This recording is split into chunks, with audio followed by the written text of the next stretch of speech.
Vincent Peillon en campagne aux côtés de Jean-Pierre Moore. Le ministre de l'Éducation nationale est venu soutenir le candidat socialiste à l'élection municipale à Montpellier. Différent, comme tout le monde, depuis le début du mois, l'opération de sensibilisation au handicap est menée auprès de 5000 collégiens de toute la région. À Nîmes, les archives départementales ouvrent leurs portes au grand public. Elles retracent l'histoire du Gard depuis sa création en 1790.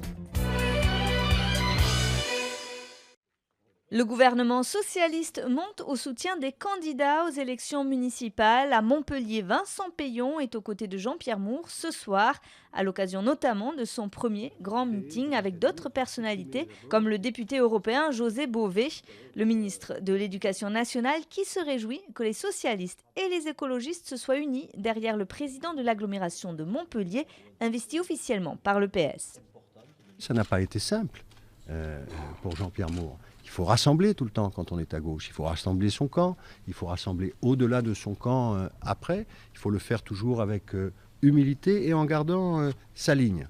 Donc être intransigeant sur les projets pour la ville, la priorité à la jeunesse, les transports, le développement économique.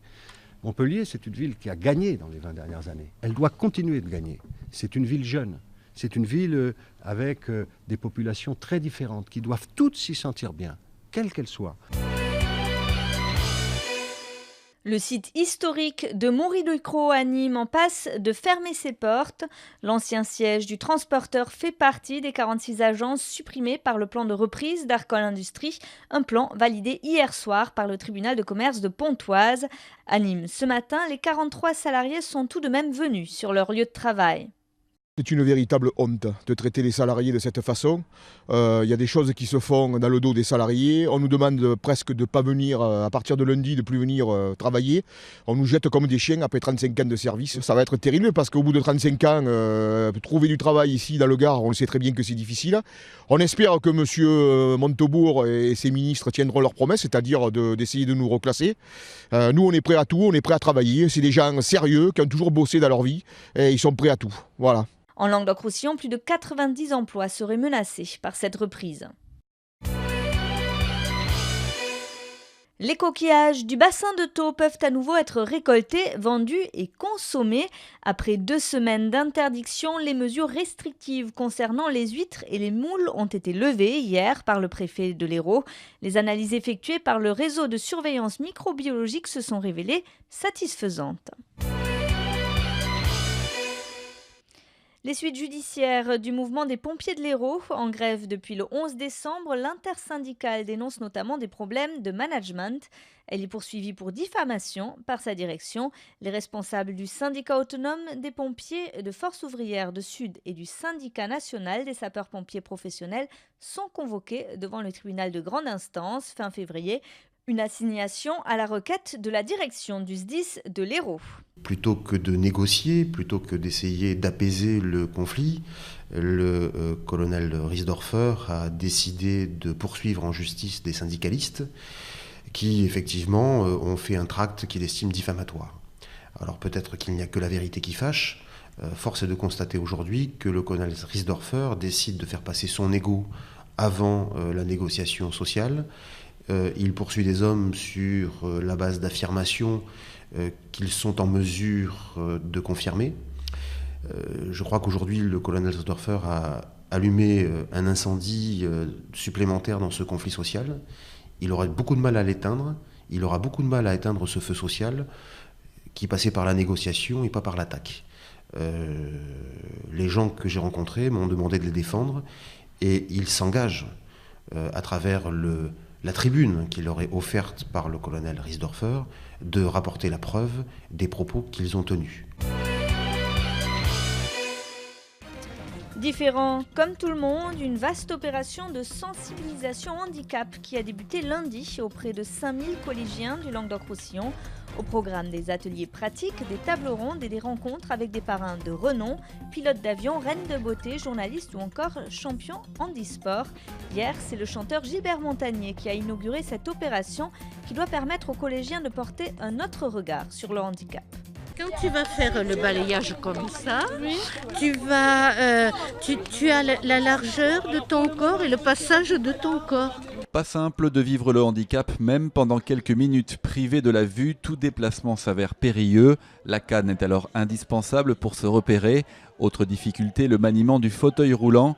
Ici, toutes sortes de situations sont reconstituées. Du parcours étroit aux surfaces peu praticables. Il y a des obstacles et c'est difficile. C'est dur d'être handicapé. Quand on se dit qu'il y a des personnes qui arrivent à faire ça tout le temps, franchement, oui, c'est difficile. C'est d'avancer et de tourner. C'est de tourner. Et pendant 3 semaines, des ateliers pratiques vont permettre à 5000 collégiens de l'Hérault et du Gard de mieux comprendre toutes les formes de handicap. Une sensibilisation à grande échelle lancée par un préfet, soutenu notamment par un de ses amis, chanteur depuis 42 ans. Il faut que les jeunes apprennent à vivre ensemble, pas comme les anciennes générations, parce qu'on est dans un monde où il y a trop de morosité. Et il faut des projets positifs, où chaque jeune puisse se dire mais finalement on peut être différent et être heureux de vivre. De toute façon, les enfants sont un vecteur d'espoir et on compte vraiment sur eux. Et d'ailleurs, les enfants sont beaucoup plus réceptifs que les adultes souvent. Il y a moins de problèmes de coincerie d'esprit et de fermeture et tout ça avec les enfants. Différent, comme tout le monde, c'est le nom de l'opération qui va se terminer le 27 février par une grande fête au Zénith de Montpellier.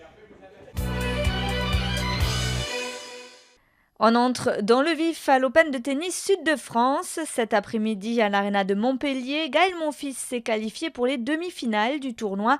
Le Français a battu Denis Istomin en 2-7, 6-4, 6-4. Gaël Monfils qui affrontera Jarko Nieminen, tombeur de Marc Jiquel, au prochain tour. Je me sentais bien, je sentais bien la balle, j'ai l'impression que je collais bien la balle, j'étais agressif, donc je me place un petit peu mieux, je me sens fort sur mes appuis, donc forcément mon timing est meilleur. Et après, je crois que je suis quand même assez relâché quand même du haut, donc j'utilise pas mal mes amplitudes et du coup, avec un peu de travail, c'est forcément cet hiver et quelques matchs gagnés, donc ça fait que je me sens de mieux en mieux, quoi. Le MHB tenu en échec à Nantes hier soir pour le compte du championnat de France. Les handballeurs montpelliérains ont fait jeu égal, 29-29. La mauvaise nouvelle, c'est la blessure de Michael Guigou. Montpellier, 3e au classement provisoire. Le club de handball qui a annoncé aujourd'hui qu'il renonçait à faire appel de la décision de la Ligue. La Commission nationale d'aide au contrôle de gestion sanctionne le MHB en lui retirant 2 points au classement pour non-respect du budget prévisionnel 2013-2014. Les archives départementales du Gard ont ouvert leur salle d'exposition, un parcours divisé en 8 secteurs pour les 8 districts instaurés à la création du département en 1790. L'occasion pour les Gardois de découvrir ou de redécouvrir l'histoire de leur département. Alain Belon. Acte officiel, livre de compte et une main courante d'opérations à la foire de Beaucaire, datant de 1762, sont une partie du parcours de l'exposition. Le Gard, un territoire des histoires, que le visiteur va découvrir aux archives départementales. On propose un parcours sur les différents territoires du Gard, en montrant pour chacun des territoires quelques aspects de la vie économique, sociale, politique de ces régions. Des siècles d'histoire sont exposés. Elle débute en l'an 850 avec un acte de Charles Le Chauve et se clôture en 1972 avec des publications de presse concernant le prix Goncourt à Jean Carrière. L'industrie est présente avec des documents représentant des activités industrielles, parfois oubliées des Gardois. On évoque dans cette vitrine l'une des activités économiques les plus importantes de Sommières, notamment au Moyen-Âge et sous l'Ancien Régime, jusqu'à la Révolution, qui est la fabrication de molletons. Les molletons, c'était des étoffes de laine, donc une fabrication qui est très ancienne, qui remonte au Moyen-Âge. On a sorti des planches de l'encyclopédie pour montrer comment on fabriquait ces tissus, et puis surtout des rapports administratifs qui expliquent qu'on ne produit pas suffisamment de molletons à Sommières pour répondre à la demande, puisqu'il fallait en exporter jusqu'en Italie, en Allemagne, dans le Piémont également. Donc une production à laquelle on ne pense plus du tout aujourd'hui. Les visiteurs pourront venir jusqu'au 28 mars prochain découvrir gratuitement une partie des 22 km de documents que détient les archives départementales du Gard. C'est parti pour la Foire Expo de Nîmes. Depuis ce matin et jusqu'à lundi, plus de 300 exposants sont réunis au Parc des Expositions autour de thèmes tels que l'habitat, l'ameublement, la décoration, la gastronomie ou encore le bien-être.